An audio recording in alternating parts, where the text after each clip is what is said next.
Hey everyone, welcome back to my channel. ఈరోజు నేను చూపించబోయే ఈ టెంపుల్ చాలా పురాతనమైన దేవస్థానం. కొండ ఎక్కడానికి 1.5 గంట పట్టింది మాకైతే.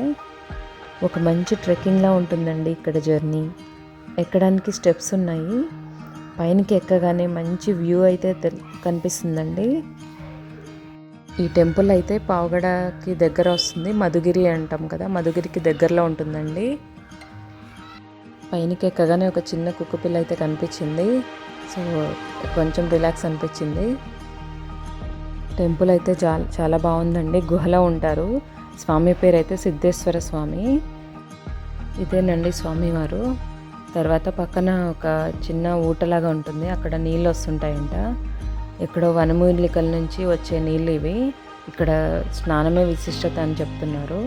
ఇక్కడికి వచ్చిన భక్తులకి ఈ నీళ్ళు వేస్తుంటారండి. ఇప్పుడైతే ఇక్కడ చరిత్ర ఏంటో వారి మాటల్లోనే ವಿಂದಾಮು. ರಾಮ ಲಕ್ಷ್ಮಣರು ಕಾಲದಿದ್ದು ಇದು ಉದ್ಭವ ಆಗಿರೋದು. ದೇವ್ರ ಸೃಷ್ಟಿ ಮಾಡಿ ಧ್ಯಾನ ಮಾಡಿ ನೋಡಿ ಆ ಥರ ಧ್ಯಾನ ಮಾಡಿ ನಮ್ಮಂಗೆ ಸಾಧನೆ ಮಾಡಿ ಭಗವಂತನ ಸೃಷ್ಟಿ ಮಾಡಿರೋ ನೀರು ಅದು ಎಲ್ಲ ನೀರು ಅದು ಎಲ್ಲ ಸೃಷ್ಟಿ ಮಾಡಿರೋದು ನೋಡಿ. ಆ ಕಾಲದಾಗ 2000 ಅಡಿ ಬೋರ್ ಕೊಡ್ಸಿದ್ರು ನೀರು ಸಿಗಲ್ಲ ಕೆಳಗಡೆ. ಎಲ್ಲರಿಗೂ ನೀರು ಹಾಕ್ತಾರೆ. ಒಂದಾರಿಗೆಲ್ಲ ಪ್ರತಿಯೊಬ್ಬರಿಗೂ ಅಷ್ಟು ನೀರು ಹಾಕ್ತಾರೆ. ಎಲ್ಲಿಂದ ಬರ್ತೈತೆ ಯಾರು ಕಂಡಿಲ್ಲ. ದೇವ್ರ ಪಾದದಿಂದ ಬರ್ತೈತೆ ಯಾರಿಗೂ ಗೊತ್ತಿಲ್ಲ. ಎಲ್ಲಿಂದ ಬರ್ತೈತೆ ಅನ್ನೋದು ಗೊತ್ತಿಲ್ಲ. ಇಲ್ಲಿ ಸಂಜೀವಿನಿ ಬೆಟ್ಟ ಅಂತ ರಾಮ ಲಕ್ಷ್ಮಣ ಆಂಜನೇಯ ಬೆಟ್ಟ ಹೊತ್ಕೊಂಡು ಹೋಗ್ತಿರ್ತಾನಲ್ಲ, ಒಂದು ತುಣುಕು ಬಿದ್ದಿದೆ. ಇದು ಎಲ್ಲ ಇಲ್ಲಿ ಒಂದು ತುಣುಕು ಬಿದ್ದಿದೆ. ಅದಕ್ಕೆ ಎಲ್ಲ ಗಿಡಮೂಲಿಕೆನೂ ಸಿಗ್ತೈತ್ರಿ ಇಲ್ಲಿ. ಪ್ರತಿಯೊಂದು ಮೇಕೆ, ಕುರುಗಳಿಗೆ, ದನಗಳಿಗೆ ಔಷಧಿ ನಾವು ಸೊಪ್ಪು ತಗೊಂಡೋಗಿ ಸಾಂಬಾರು ಮಾಡ್ಕೊಂಡು ಇದು ಮಾಡ್ಬೋದು, ಚೂರ್ಣ ಮಾಡ್ಕೊಂಡು ಇದು ಮಾಡ್ಬೋದು. ಈ ಗಿಡಮೂಲಿಕೆ ಇಲ್ಲಿ ಈಗ ಈ ಕಡೆ ಹೋದ್ರೆ 1 ಕಿಲೋಮೀಟ್ರ್ ಹೋದರೆ ಒಂದು 100 ಎಕರೆ ಬಂಡೆ ಇದೆ ಮೇಲ್ಗಡೆ. ಕೆರೆ ಅಂತ ಇದ್ರೆ ಕಟ್ಟೆ. ಯಾವ ದೇವ್ರುಗಳು ಬರ್ತಾರ ಊರುಗಳು ದೇವ್ರುಗಳು ಬಂದಾಗ ಅಲ್ಲೇ ಜಲ್ದಿ ಮಾಡಿ ಪುಣ್ಯ ಮಾಡಿ ಒಂದಿನ ರಾತ್ರಿ ಇದ್ದು ಕರ್ಕೊಂಡು ಹೋಗ್ತಾರೆ ಅವ್ರ ಊರಿಗೆ ಬಂದು.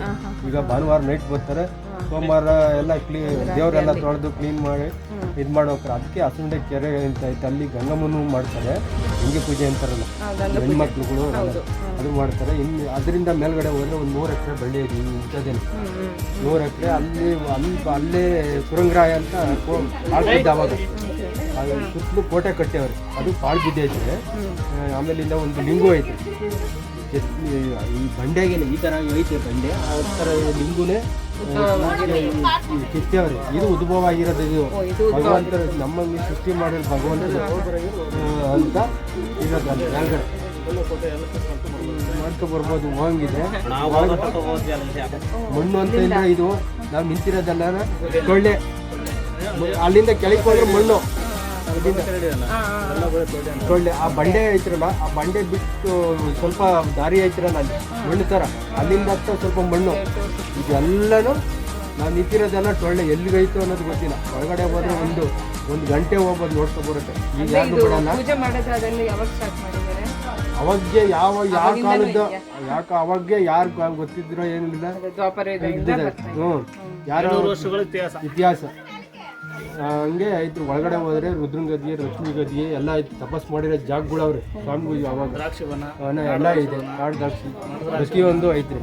ಹಂಗೆ ಇದ್ರದ್ದು ಈಗ ಇಷ್ಟೊಂದು ಜನಕ್ಕೆ ಬಂದವ್ರು ಬೆಳಗ್ಗೆಯಿಂದ. ಅಷ್ಟು ಜನಕ್ಕೂ ನೀರು ಹಾಕ್ತಾರೆ. ಸೋಮವಾರದೊತ್ತು ಪ್ರತಿಯೊಬ್ಬರಿಗೂ ನೀರು ಹಾಕ್ತಾರೆ. ನೀರು ಹಾಕ್ಸ್ಕೊಂಡೇ ಹೋಗೋದು. ನೀವು ಅಪ್ಸಲ್ಸು ಬೇಡ ಅಂತಾರೆ. ಈ ನೀರಿಂದೇ ಮಹಿಮೆ. ನೀವು ಅಲ್ಲಿಂದ ಹಚ್ಚಿ ಬಂದಿದ್ದೀರಾ, ತಲೆ ಮೇಲೆ ಕೊಂಚ ನೀರು ಬಿತ್ತವಲ್ಲ, ಹೆಂಗಾಯ್ತ್ರಿ ನೋಡ್ರಿ ಅಲ್ಲವ್ರ. ಆಯಾಸ ಎಲ್ಲ ಹೋಯ್ತು. ಉಪ್ಸ ಮಾಡ್ಕೊಂಡ್ ಬರ್ತೀರ, ನೀರ್ ಹಾಕ್ಸ್ಕೊಂಡು ಹೋಗ್ತಿದ್ದಂಗೆ ಹೆಂಗಾಯ್ತು ನೋಡ್ರಿ, ತಲೆ ಮೇಲೆ ನೀರ್ ಬಿಡ್ತಿದ್ದಂಗೆ. ಆ ತರ ಇದೈತ್ರಿ. ಅಷ್ಟು ಇದಿದೆ ಇಲ್ಲಿ. ಎಲ್ಲಾ ದೇವಸ್ಥಾನಗಳಿಗೂ ಬಸ್ಗಳು ಹೋಗ್ತವೆ, ಗಾಡಿ ಹೋಗ್ತವೆ. ಏನಿಲ್ಲ, ಇದು 9 ಕೋಟಿ ಜನ ತಪಸ್ ಮಾಡಿರೋ ಜಾಗ ಇದು. ಒಬ್ಬಿಬ್ರಲ್ರ 9 ಕೋಟಿ ಸಿದ್ರು ಜಾಗ, ಸಿದ್ಧ ಪುರುಷರು ಅಂತ. ಈಗಲೂ ಅದೇವ್ರೆ, ಹಂಗಂತ ಹೇಳಂಗಿಲ್ಲ ನಾವು ಇಲ್ಲಿ. ಈ ಜಾಗದಾಗ ಈಗಲೂ ಅವರೇ, ಎಲ್ಲೇ ಅವರ ಕಾಣಲ್ರ. ಅವಾಗ ಬರೇ ನೀರು, ಗಾಳಿ, ಸೊಪ್ಪು ಅಂದ್ವಲ್ಲ, ಅದನ್ನ ತಗೊಂಡು ತಿನ್ನಾರಂತೀರಿ.